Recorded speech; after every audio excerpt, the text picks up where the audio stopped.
Olivia Lutaya awezezza omuwendo gw'abannakibiina kya NUP 11 abakakwatibwa ku misango egy'okukola dduyiro akkirizibwa bamukwata mundu bokka n'okwambala engoye ezeefaananyiriza ez'amagye n'okukola paleedi y'amagye ate nga tebafunye lukusaawo okuva eri minisita w'ebyokwerinda ng'emisango gino baagiddiza ku kitebe kyabwe Makerere Kavule.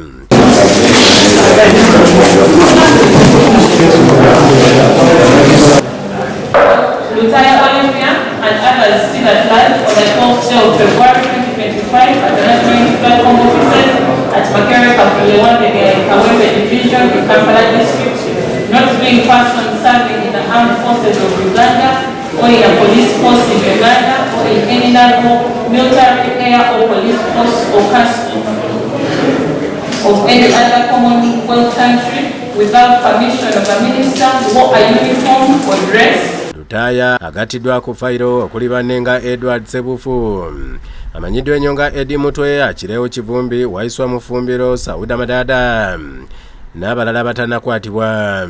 Lutaya emisango agyeganye era ng'oludda olwabi lutegeezezza ng'okunoonyereza ku buzibu bw'omusango gino bwe kutannaba kuggwa era ne basaba gwongezebweyo ne bannaabalala nga 18 omwezi guno.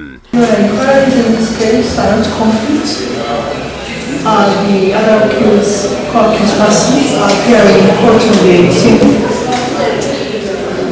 of this month. And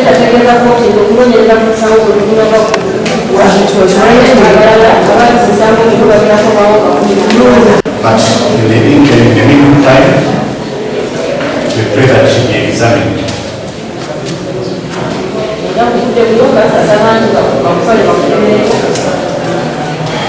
The undertaker to go with a private doctor.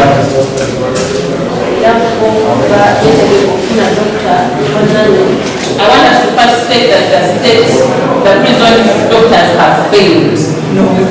But now we have not explored that option. Download the app on App Store or Google Play Store now. Vision Digital Experience, the future of media.